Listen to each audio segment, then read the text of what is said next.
even though one should never really assume, I think it's safe to say that everyone cooks, or at least knows how to cook on the stovetop, right?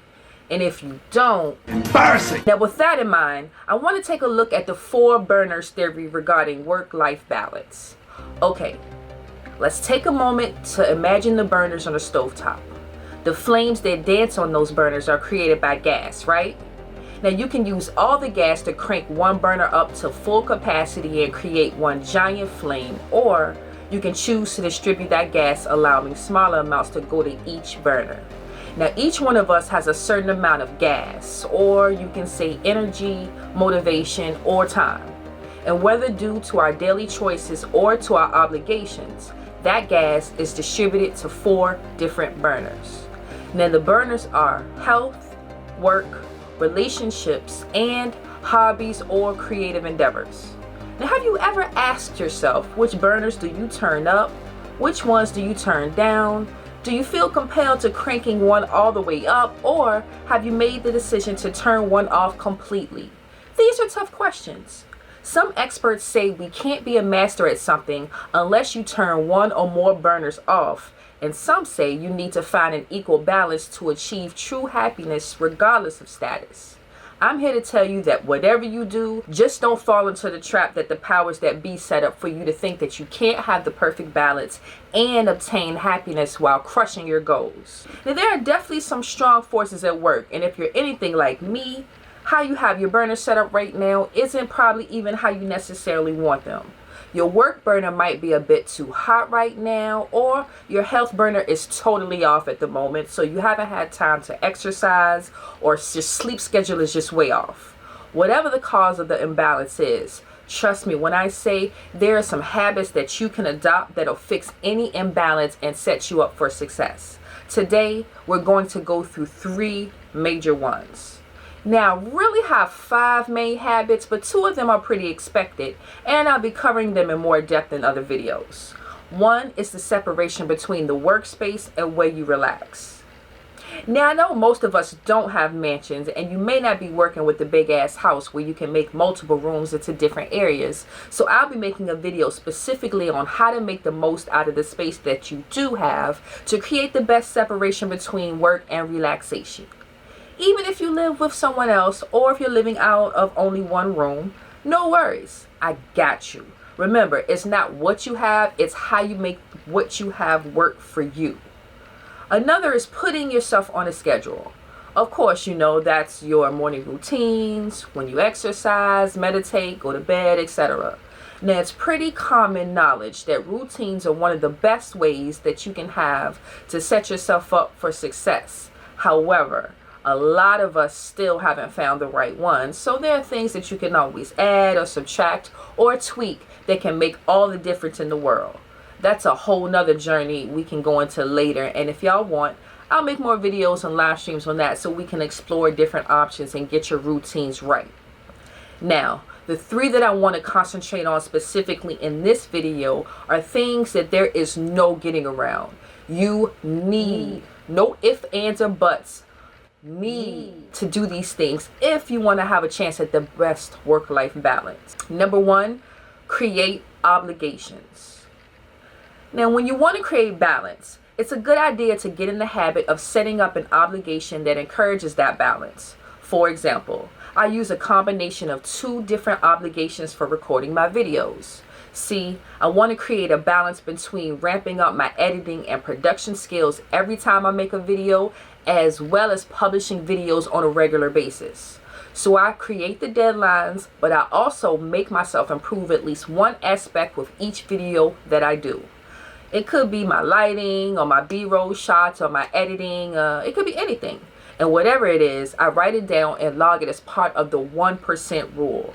And we'll definitely go over that rule in detail and its importance. Now, the combination of the deadlines and this log ensures that I'm never getting complacent or stagnant and just making content that isn't pushing my skills, but also that I'm not letting my perfectionism cause me to just never publish anything at all, which, to be honest, is the mode I've been stuck in for a long time until recently. And I've learned from experience that trying to rely solely on self-discipline to strike this balance does not work for me. As James Clear puts it in his book Atomic Habits, you do not rise to the level of your goals, you fall to the level of your systems. And obligations are simply components of a system that pushes you to live with the type of balance you aspire to. So here's an example of an obligation for each of the 4 burners. And hopefully these examples will help you think of more of your own and help you create the work-life balance that you never thought was possible. Now, for the work burner, I've already mentioned the deadlines that drive me to finish and publish my work on a schedule. So let me say this. Sometimes desperate times call for desperate measures. And if you lack the self-discipline that I know many of us do, including me, sometimes you have to pull out the big gun to get some tools to help you. Now, there are accountability tools like Stick, which is an app that will actually charge you money if you don't complete a task or goal on time. There are a few of them out there like this, but I like this one especially because you get to allocate where the funds that you lose go. That means you can send them to a friend or enemy for extra motivation. Now, I know that may sound a bit crazy or extreme for some of you, but as a hardcore perfectionist, it's measures like this that are super effective. So I suggest just give it a try. Now, for health, the best obligations for me are the ones that remind me that health is wealth. And it's hard to carry out anything we want to do if we don't look or feel good. And that goes for mental health as well. If your mind isn't into it, then nothing else will be right. So obligate yourself to get fully attuned with who you are in depth and how to navigate through the universe and society, and it will create an environment for great mental health. I suggest you download an app called The Pattern to help you with things like this. Let's just say this app will help you get your entire life.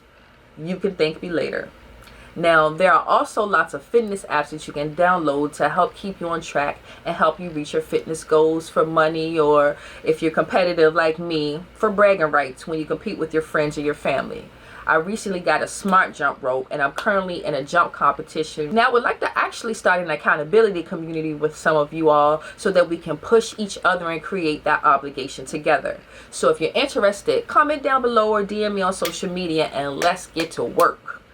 Now, for your relationships, I think that you should schedule time with friends and family in advance, especially right now when we can't go to our typical physical gathering places and we're at home just doing our own thing for most of the day. Now, one of the few advantages of this COVID situation is that it's an opportune time to be able to disconnect for a minute and sit back and assess and possibly even reevaluate some of your current relationships. Now, on my channel, I'll be deep diving into spiritual journeys and how your vibrations and frequency increase, your perspective on a lot of things and people change because you gain insight and discover things that might lead you to reevaluate some things, like how and with whom you distribute your time to, which can lead to a whole different shift in energy and time for the better.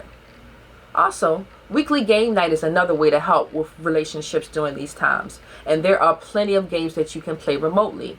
I'll be having some live stream game nights where we'll do Jackbox games and different games and connect and have some fun and win some money and prizes, and then you can have some ideas to take back to your people. So stay tuned for that.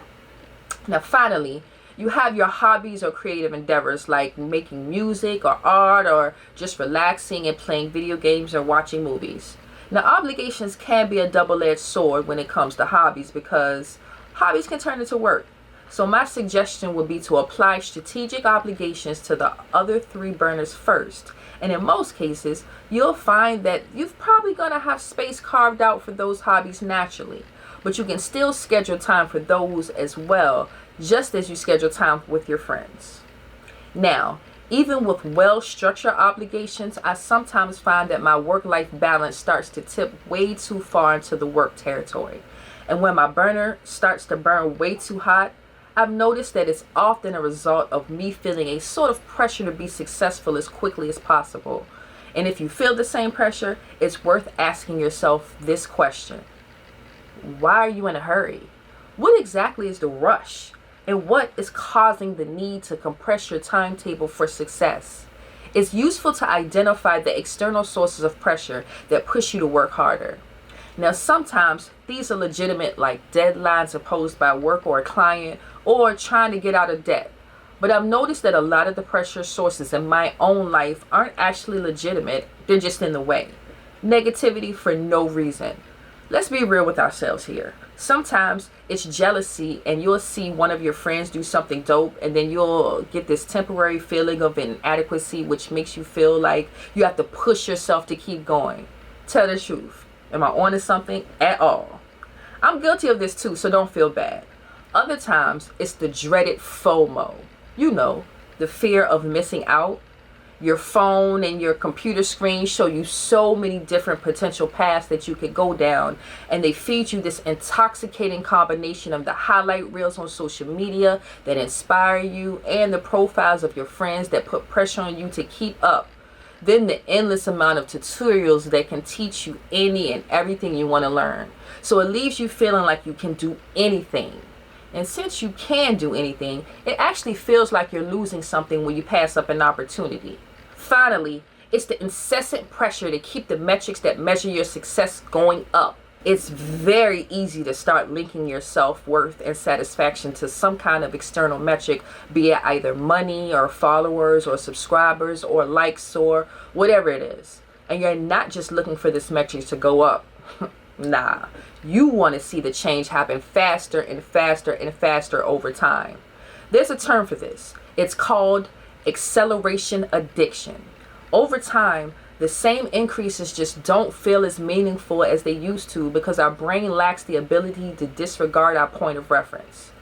A $1,500 raise seems huge when you're making $25K a year, but not when you're making six figures, right? It's like nothing. A 13% increase in followers seems great one month, but then the next month you're going to want even more followers than that. The acceleration addiction causes you to constantly move the goalposts that define what is enough. So you have to train your mind to find meaning elsewhere. There's no way around it. The amount of success will cause these types of pressures to ease up if you continue to fixate on them. The jealousy, the FOMO, the acceleration addiction, they will always be there pressuring you to pump that gas up more and more towards the work burner.